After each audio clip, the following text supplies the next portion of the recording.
Hey everyone, welcome to Damai Scaling YouTube channel.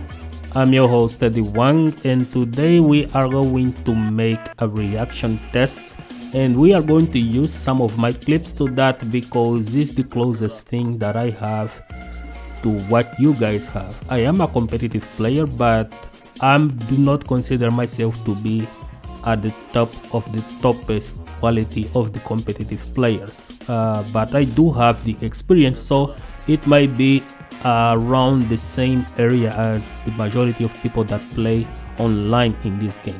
So in order to calculate the reaction time, we are going to add up a set of rules. We know that the fastest reaction time recorded from a human trying to react to a single thing, it was 15 frames. So this is going to be the fastest of the fastest, but we are going to progress from there up to 39 frames, which is what is going to be the people with the worst reaction. So 15 to it's the fastest one, and after that it's just going to be launched by intuition. And we also do have a set of rules in order to calculate that.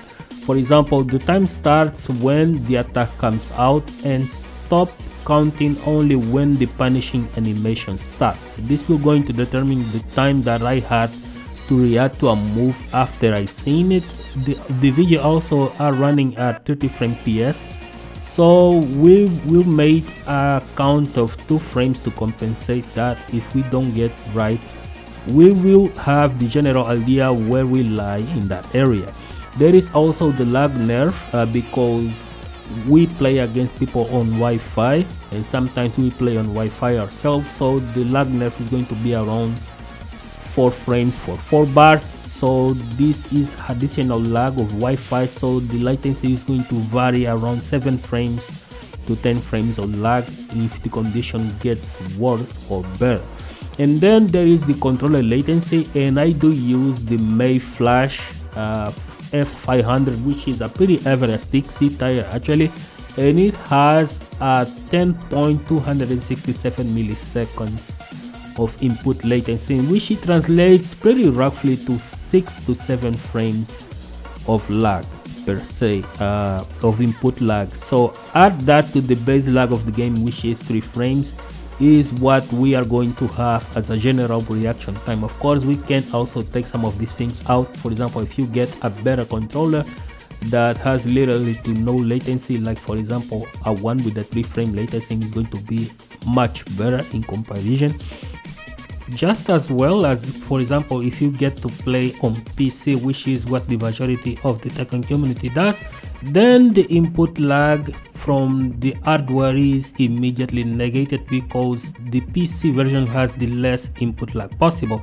And you can also go even further and actually play offline, which is going to remove the netcode lag tier, right, which is mostly what adds a lot of input lag, because when you are playing against people from too far, you get to feel like you are under the water, and you worry far less with the reaction times that you have to do some things. So without further ado, let's start with the first video.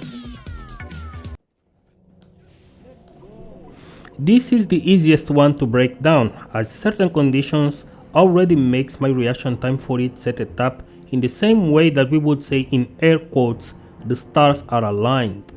I was losing the life lead and came previously from a Nokizeme attempt. After the opponent standed up, I switched gears. So instead of running towards him, I was backdashing, expecting anything in front of my imaginary line to whiff.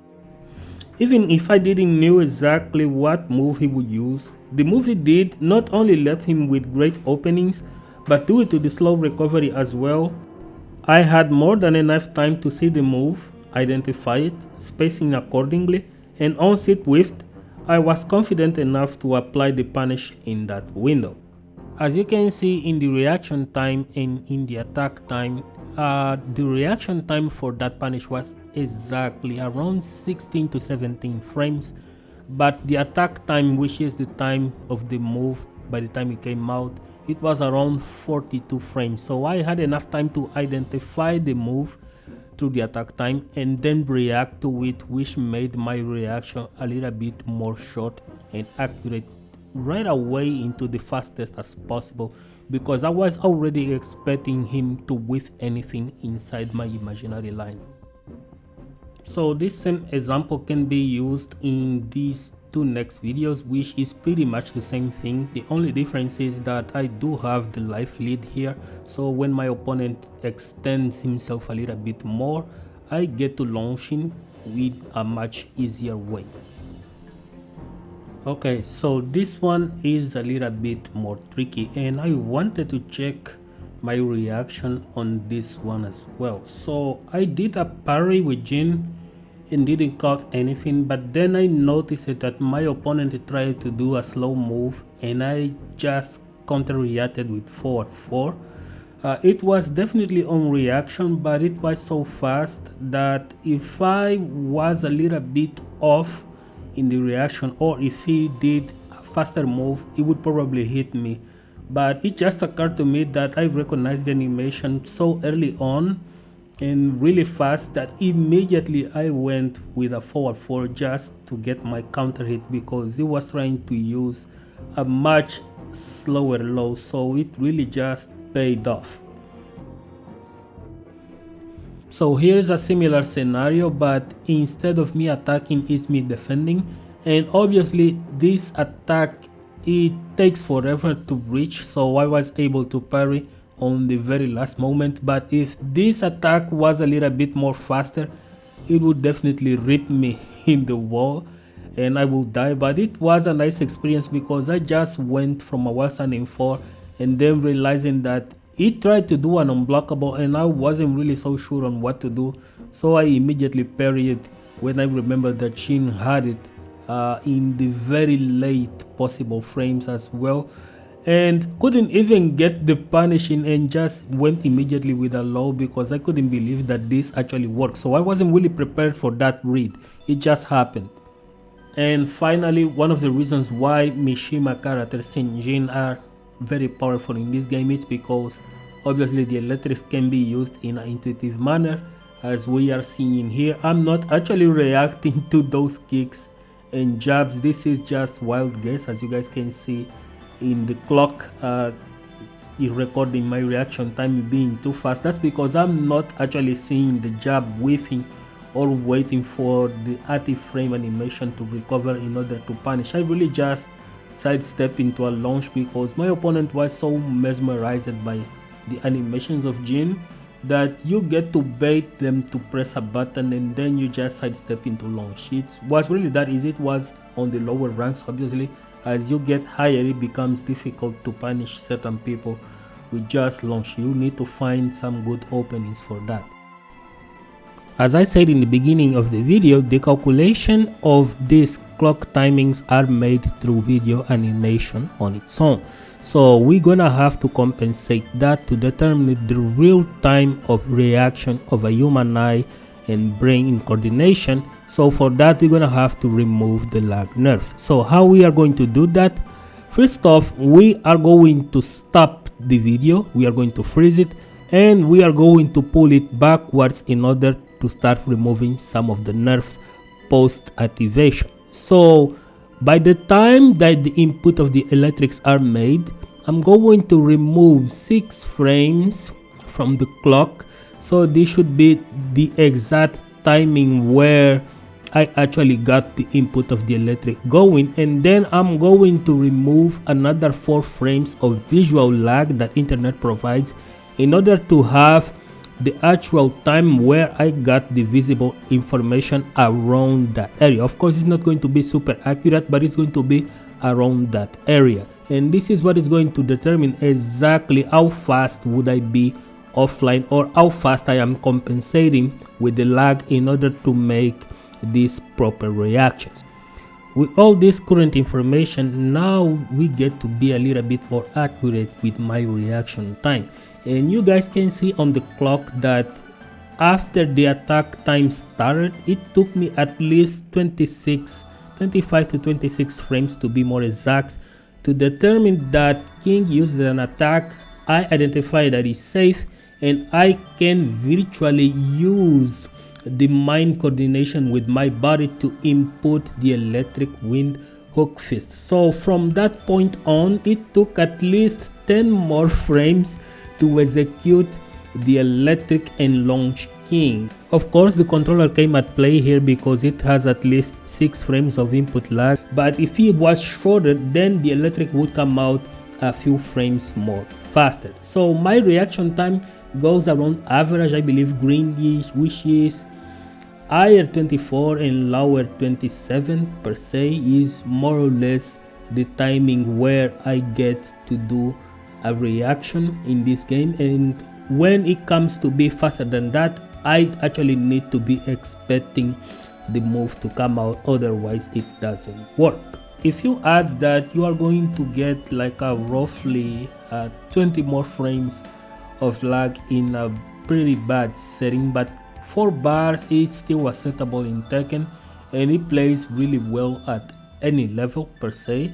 There are obviously some things that are much harder to punish, and if your controller does have input lag like mine does, for example 10 frames, it becomes literally impossible to punish 10 to 11 frames, and even 12 frames it's already hard.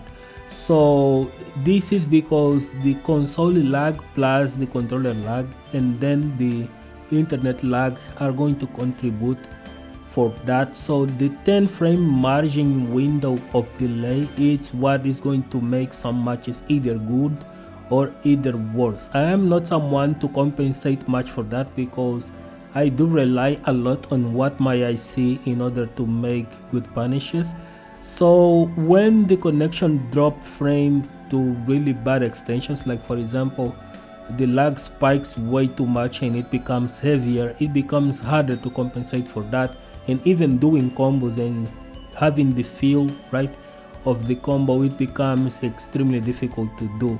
But still, launching isn't really the only factor that you can take into account when it comes down to these videos. This was just clearly examples of like with punishment, adaptation on the fly, and of course intuitive launcher, but you can go further in that and punish people with even jabs. Is actually very recommendable at the higher levels when people doesn't really have the much bigger of the opening. So it's really a good strategy to just jab them through it, use down 4-1-4 more, standing 2 into 4, forget a knockdown, and when they use a big move like we see them using, for example Nobi used quite a lot of big moves against Cherry Berry Mango and Knee in the Korean versus Japan game, and he got punished for it like really heavy, and just by single side step, backdash into stuff and similar stuff. So it was really heavy